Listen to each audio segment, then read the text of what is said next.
सुबह के 10 बज चुके हैं। मैं फटाफट चेकआउट कर रहा हूँ अपने इस होटल से। 2:30 बजे की फ़्लाइट है।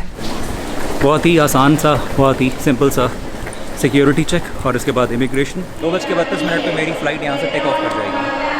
अमेरिकन एयरलाइंस पुंटा काना से शार्लेट और अगली वाली शार्लेट से new ऑरलिंस। Flight attendants prepare for landing.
हम लोग लैंड हो चुके हैं। फ़्लाइट रुक गई है, रुके हुए काफ़ी देर हो गई है। हैरानी इस बात की है कि लोग उठ नहीं रहे हैं। ये मैं पहली बार देख रहा हूँ। अनाउंसमेंट ये हुई थी कि पहले आगे वाले उतरेंगे, फिर धीरे धीरे करके पीछे वालों का नंबर आएगा। कुछ तो ऐसे स्पेसिफिकली अनाउंसमेंट की गई थी, लेकिन अनाउंसमेंट तो मैंने कई और फ़्लाइट्स में सुनी है, लेकिन यहाँ लोग फॉलो कर रहे हैं। ये बड़ी हैरानी वाली बात है। दिखाता हूँ।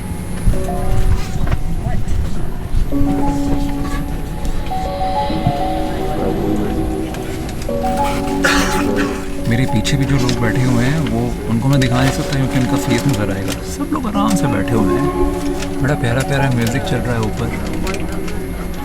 ओवरऑल कितनी अच्छी फीलिंग ये दे रहा है। बड़ा सब शांति से चल रहा है, शांत म्यूज़िक है, लोग भी शांति से बैठे हुए हैं। Nice, very nice. वैसे थोड़ी सी चिंता मुझे हो रही है क्योंकि मेरी जो कनेक्टिंग फ़्लाइट है, ये फ़्लाइट थोड़ी सी लेट है। 1-1.5 घंटे का फ़र्क था। ये थोड़ी सी लेट है। 6:35 पे फ़्लाइट है मेरी आगे वाली, और यहाँ पर क्या टाइम हो गया है? 5:30 हो रहे हैं यहाँ पर। 1 घंटा 5 मिनट बाकी है। और अभी इमिग्रेशन होगा पहले तो, क्योंकि मैं विदेश से आया हूँ इस देश में। उसके बाद फिर मैं अपना बैग लूँगा जो चेकड इन बैगेज है, और उसके बाद फिर मैं वापस उसको सिक्योरिटी चेक करा के, ये लंबा प्रोसेस होने वाला है। मुझे कुछ तो आज लग रहा है गड़बड़ हो सकती है। देखते हैं क्या होता है। मैं जल्दी भाग रहा हूँ इस वक्त। फटाफट कोई ऑफिशियल मिल जाए। इमिग्रेशन पे पहुँच गया मैं तो। एक बहुत इंपॉर्टेंट इन्फॉर्मेशन मैं आपको देता हूँ। इमिग्रेशन की बहुत लंबी लाइन थी, बहुत ज़्यादा लंबी लाइन थी, लेकिन वहाँ पर एक लेडी खड़ी हुई थी जो लाइंस में घुसने के लिए कह रही थी। मैं भागा। मैंने कहा मेरी कनेक्टिंग फ़्लाइट है 1 घंटे में, 50 मिनट्स में, 15 और 50। मैंने कहा 50 मिनट्स, यहाँ से निकल जाओ, पहला नंबर आ जाएगा। पहला नंबर आया। इमिग्रेशन ऑफिसर के पास में इमिग्रेशन पे गया। इमिग्रेशन पे उन्होंने पूछा क्यों आए हो? मैंने कहा घूमने के लिए। कितने दिन तक रहना है? मैंने कहा ये पता नहीं है। क्यों ऐसा? मैंने कहा मेरा काम है, मैं ट्रैवल इन्फ्लुएंसर हूँ और मैं घूमता रहता हूँ। उन्होंने कहा ओके। उन्होंने क्या ठप्पा लगा दिया, एंट्री होगी। बड़ी टेंशन है, सामान लेनी है, सामान लेके भागता हूँ, उसके बाद बात करता हूँ। फटाफट सामान लिया, बड़ी अच्छी बात थी, जल्दी सामान आ गया। बाहर निकलती ऑफिशियल्स मिले, उनको जल्दी पूछा भैया, वो कुछ सामान एक ट्रे उसमें कन्वेयर बेल्ट पे डाल रहे थे। उन्होंने कहा कनेक्टिंग फ़्लाइट जिनकी है इस पे डाल दो और भागो। और मेरी तरीके से यहाँ जितने भी लोग हैं सारे भागने वाले ही हैं। ये सारे कनेक्टिंग फ़्लाइट्स वाले हैं। जिनको एग्ज़िट करना था वो उस तरफ निकल गए।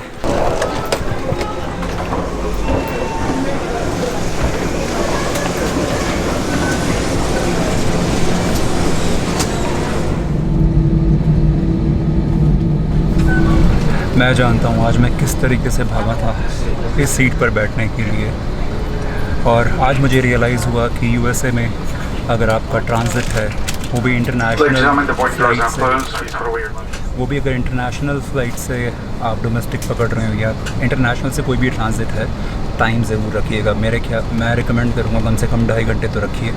मेरी 1.5 घंटे का गैप था मेरी फ़्लाइट लेट हो गई थी, करीब आधा घंटा बचा था, 1 घंटा भागा मैं पूरी तरीके से। लास्ट मैंने जो आपको बताया था वो था सिक्योरिटी चेक करने के लिए जब मैं भाग रहा था। सब कुछ हुआ और बैग वैग से सब सामान निकाला, जेब से सारा सामान निकाला। यूएस से यहाँ पर सिक्योरिटी ज़्यादा ही सिक्योरिटी चेक हुआ, थोड़ा सा वैसे ही वो लोग बहुत पर्टिकुलर होते हैं सिक्योरिटी को लेकर। अच्छे से चेक किया, हो गया। Thank you for your attention. It's time to get you बाद ready में for बताता हूँ। takeoff. सिक्योरिटी चेक हुआ, मैंने अपना सारा जो मेरी पैंट में जो जेब में सामान था सब निकाल दिया। स्कैनर में स्कैन हुआ, बाहर निकला, सब ओके था। बैग में थी 2 बॉटल्स, पानी की बॉटल्स थी। पुंटा काना एयरपोर्ट पे पानी मिलेगा या नहीं, इस वजह से मैं भर के ले आया। वही उन्होंने कहा, या तो फेंक जाओ पानी बॉटल्स को, या फिर बाहर जाके फेंक के दोबारा से सिक्योरिटी चेक करो। कुछ और चीज़ होती तो मैं कर लेता, ये छोटी मोटी जो मैं, लेकिन ये 2 महंगे मेरे थर्मस थे सारे, तो वो मैं नहीं छोड़ सकता था। वापस गया, वापस सिक्योरिटी चेक कराया पानी फेंक के, और सिर्फ 5-7 मिनट बाकी थे बोर्डिंग गेट क्लोज़ होने में। भागा, अल्टीमेटली पहुंच गया। मैं लास्ट था बोर्ड करने वाला उस फ्लाइट में, हालांकि फ़्लाइट खाली है।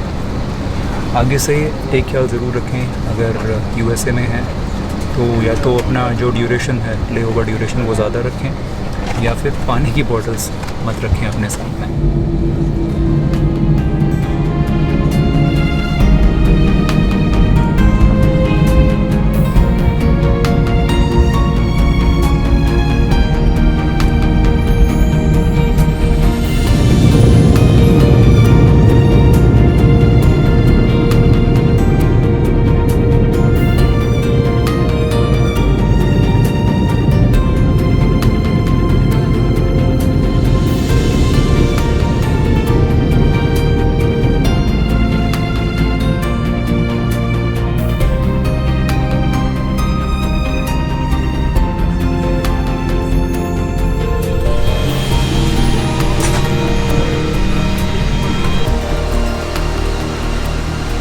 ढाई बजे फ़्लाइट चली थी पुंटा काना से, और वहाँ के टाइम के हिसाब से इस वक्त 9:30 हो रहे हैं।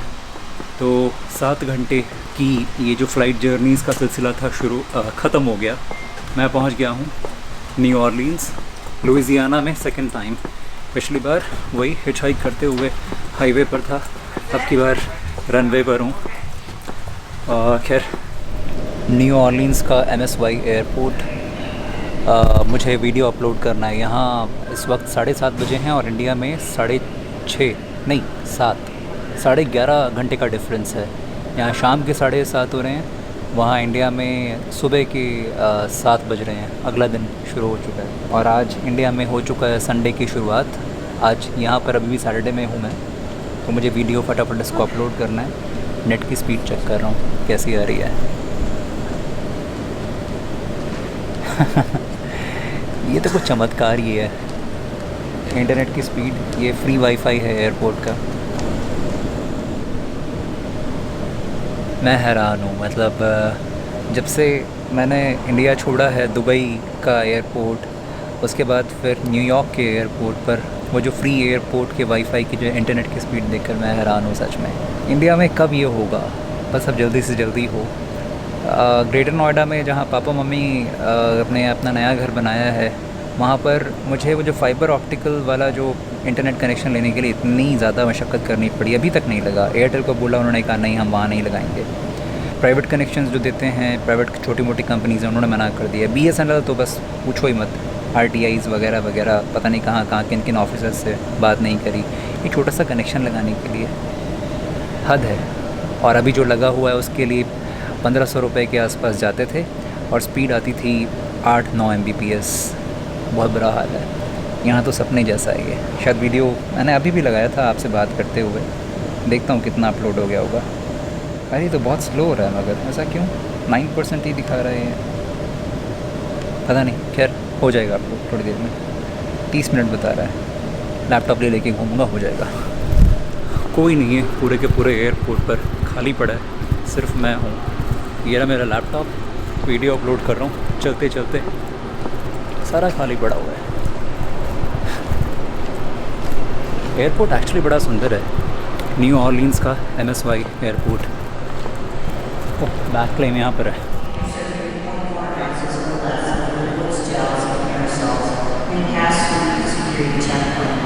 These items are fit comfortably into a quart-sized bag and be removed from your carry-on baggage and placed in a bin separate from your other carry-on items. We appreciate your assistance. Your compliance with these is prohibited. Notify airport police if approached by unauthorized vendors.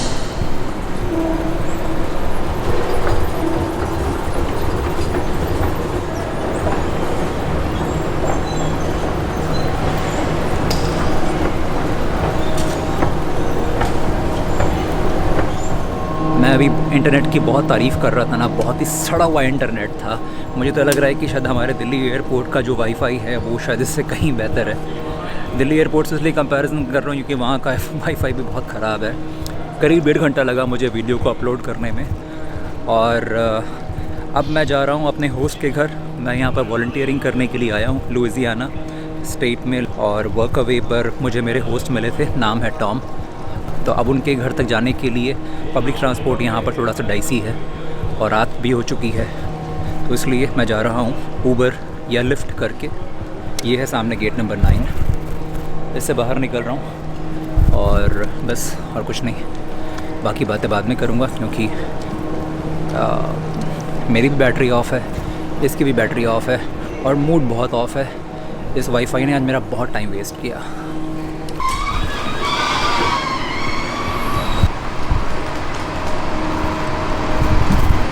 Uber book की थी, ये वाली गाड़ी खड़ी है, एक मोहतरमा निकल कर आई। कहाँ जाना है मैंने जगह का नाम बताया, ओ ये तो बहुत दूर है, कैंसिल कर दो आप उसको। अभी मैं फिर एक और मैंने ऊबर बुक की है।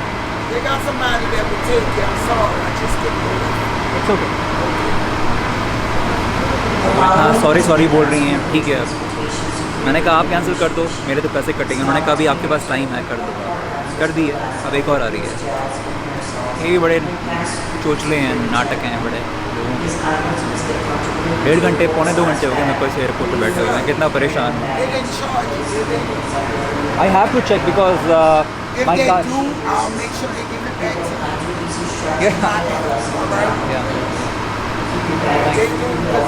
Thank you.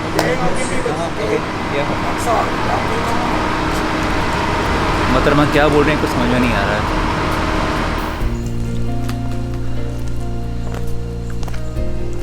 न्यू ऑरलीन्स के एयरपोर्ट से शाम को चलने के बाद करीब 1-1.25 घंटे की जर्नी थी।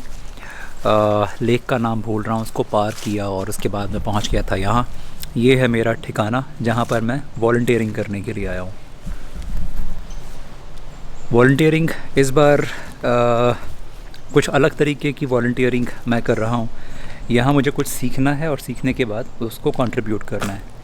कारपेंटर, प्लम्बर, इलेक्ट्रीशियन और वो जो कौन सा सीमेंट से जो चीज़ें बनाई जाती हैं, वो सारी की सारी चीज़ें मुझे सीखने का मौका यहाँ मिलेगा। Basically construction trades.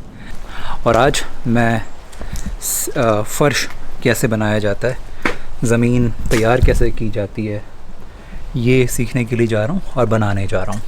मेरे जो होस्ट हैं उनसे मैं आपको बाद में मिलवाता हूँ और धीरे धीरे जैसे जैसे जो होता जाएगा बताता रहूँगा।